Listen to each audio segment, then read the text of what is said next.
Hi guys, this is Mr. Shade 1998, and welcome back to my playthrough of Star Wars Knights of the Old Republic 2: The Sith Lords.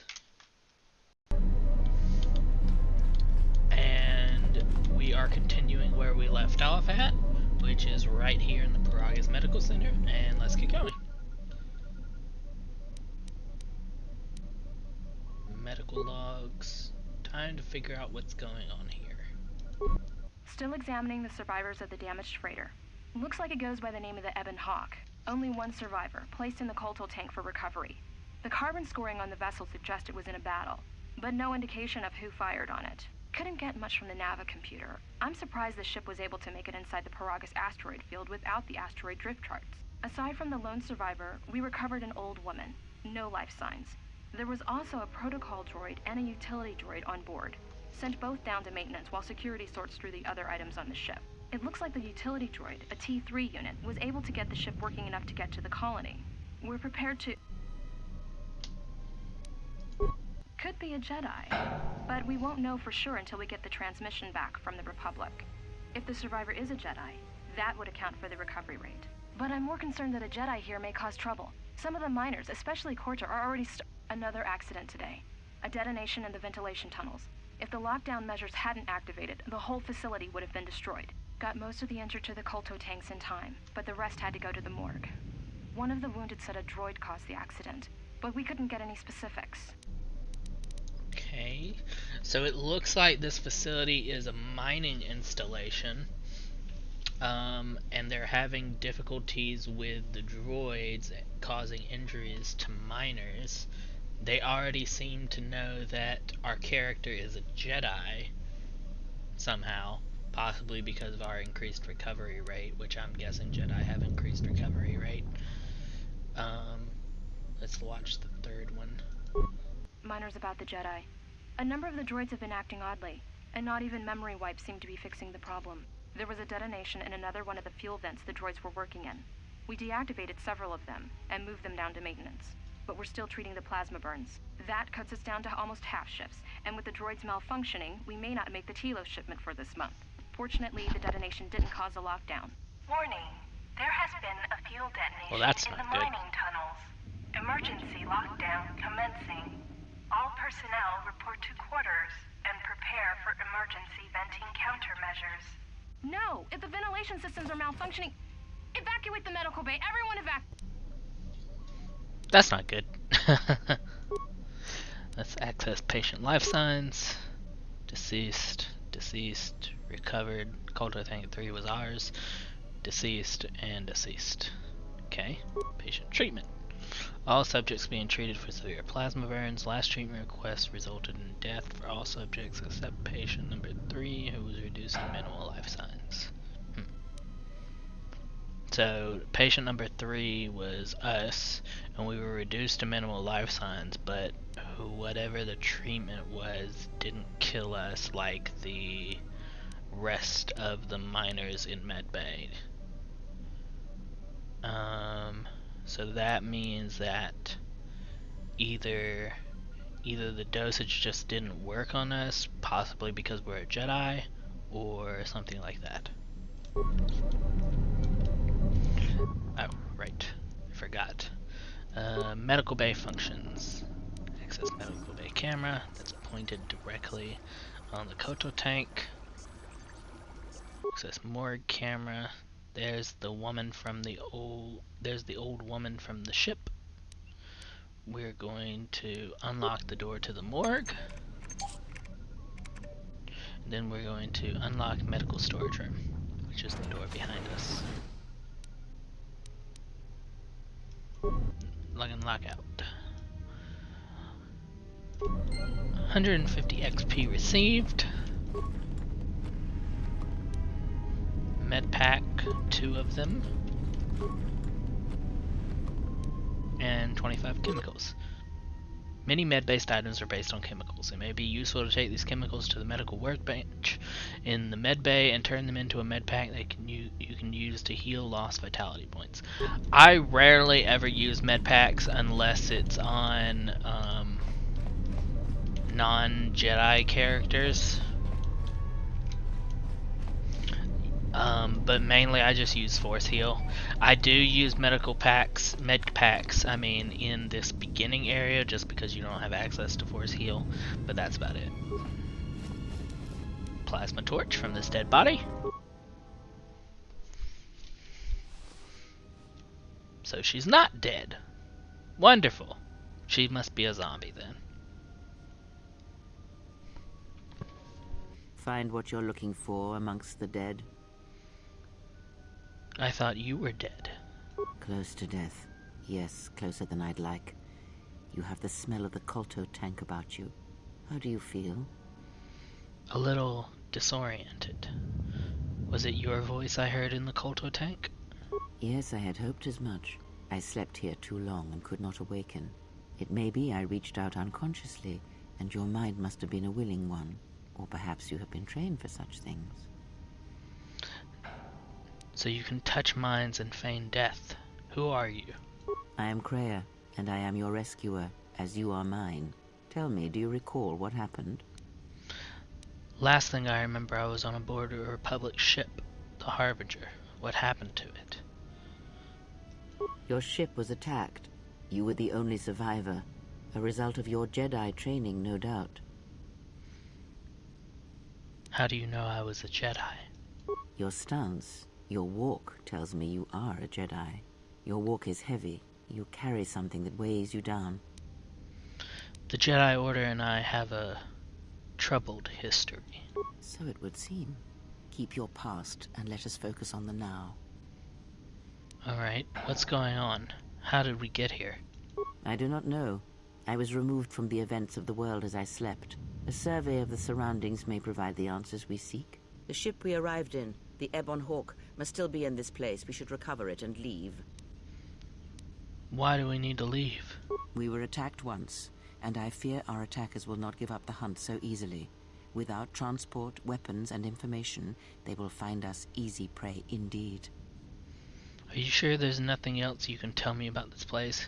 We can either use Persuade here, or we can use Awareness. I believe you can use both if you want to. So we're just gonna go with Persuade. We should succeed. Even as I slept, I felt much unrest here. I saw strange visions, minds colored with fear. Now, everything here feels terribly silent. A last word of caution. I would find out as much as you can about this place quickly. I fear we will need to depart as suddenly as we arrived. That one's unusual. Normally it'll tell you whether you succeed or failed. That specific Persuade dialogue is unusual in that it doesn't tell you whether you succeed or failed. You get that whether or not you fail or succeed, quote unquote. So yeah, we'll see. There's got to be someone left alive around here. You may wish to extend your search to some clothes, if only for proper first impressions. Are you well enough to travel? I'm not offering to help you. I'm not so young as to leap from death's door as quickly as you. I'll return soon to make sure you're alright. I leave you to the explorations of this place. Here I will remain and attempt to center myself. Light side points added, and journal entry added. You have taken your first steps on the path to the light side. Heroic acts and charitable responses to others will elevate you further, bringing you more in touch with the light side of the Force and its higher mysteries. Cruel or selfish actions will reverse this, causing you to fall to the dark side. Like I said before in the previous video, we're going to be doing light side choices. I generally play light side. We're just going to go in here. This is how you equip weapons. Left clicking on a slot on the equip screen brings up a list of items you can equip in the selected inventory slot.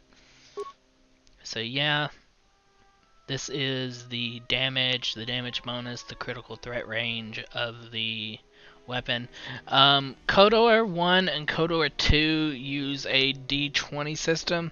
I'm not sure if they made their own system or if they're using a version of the D&D system.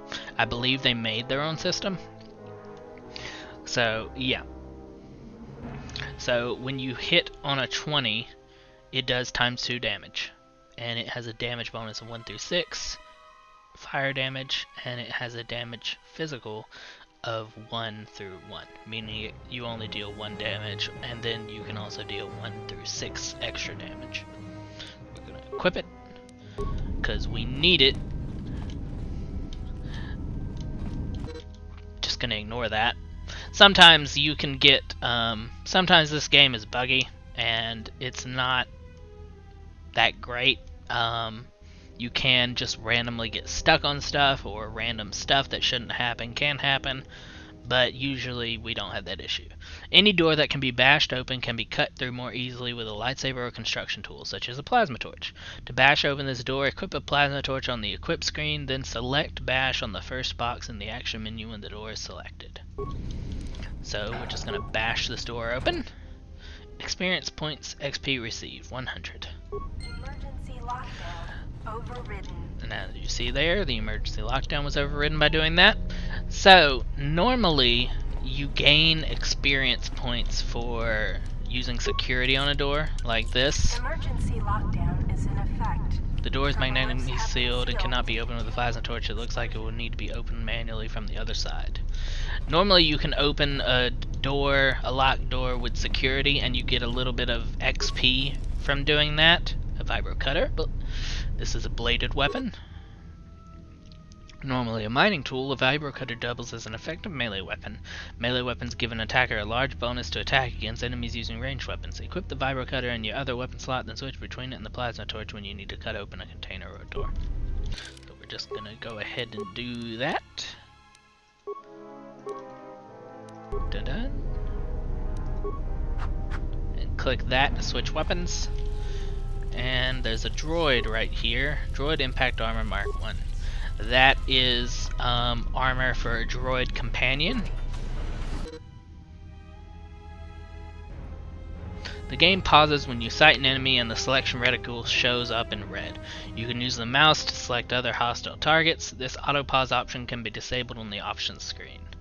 So we're just gonna go ahead and cancel that real quick. Clearing actions can only be used in combat. Left clicking on the action queue will clear an action. If you have multiple actions queued up, left clicking would clear the one that was added to the queue most recently. So yeah, you can queue up stuff. Whenever you spot an enemy, left click the selected enemy at once to enter combat mode. This will lock the camera on your selected target. Left clicking the target again causes your character to perform the default action and attack each round. Your chances of hitting a target are controlled by your statistics and behind the scenes combat rolls. Combat is not affected by your aim, your character's movements, or the movements of your targets. I believe, let's see here, we can go somewhere. Message log. Yes, we can go to combat, and it shows you a breakdown of stuff that happens in combat, what the damage is, what rolls, stuff like that. Then you can also go to feedback on what you've been doing, effects on like good, bad effects, stuff that affects your character, and then dialogue. You can see everything we've talked about up to a certain point.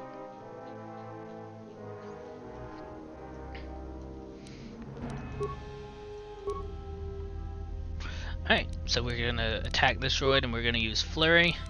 Just Flurry. I generally use Flurry. Flurry basically gives you an extra attack per round at the cost of a minus to your armor class. Mining Laser. I never use guns on this character, on this game, except for on non-combat character, on non-force using characters, I should say. And then I only just use them. I generally only just use them on those characters. A lot of the times though, I'll switch non-force user characters to melee just because. Droid Neural Pacifier and Droid Optimized Interface. This is a droid specific weapon, a special weapon if you will. And then this is like a stat boost for a droid.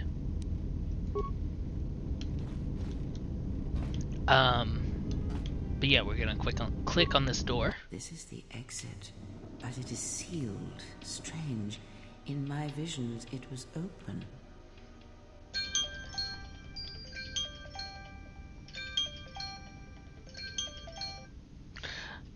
Kreia? Try to find some way to open the hatch. It is odd that this emergency hatch hasn't opened, considering the circumstances. There may be a way to open it if you could get to an access terminal.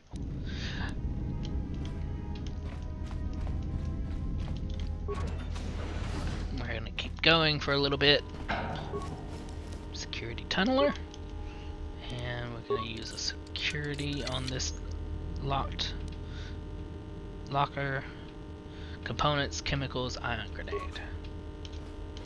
Security desk. Peragus security control, emergency lockdown, main console commands. We're going to check the security records. Is this thing on? Alright, all hands, especially you, Corder. Listen up, because I'm not going to say this again. The next one of you Juma heads to try and smuggle a blaster, or so help me, any sort of military-grade frag weapons into my facility is gonna take a long walk out the airlock. Why? Because in case you forgot, Peragian fuel explodes at high temperatures. That's what blasted that chunk out of Peragus 2 and created this asteroid field. So if I catch any of you with anything other than sonic charges or mining lasers, I'll burn you and your contract. Security out. Alright, so obviously this place can explode if anything other than a mining laser is used, such as grenades or regular blasters, because of the fuel. We are going to go ahead and stop it right here. I'm just going to let you guys know I'm having a lot of difficulties with my recording software trying to record this game, so I may take a little break from recording this game and record something else. I'm thinking of recording Skyrim, the Anniversary Edition, and doing stuff with that until I can get things sorted with this game, and just putting this Let's Play on hold. But anyway, thank you for watching, and I hope you've enjoyed yourself, and we will continue on whenever I can get the recording software working with this game. Alright, bye-bye.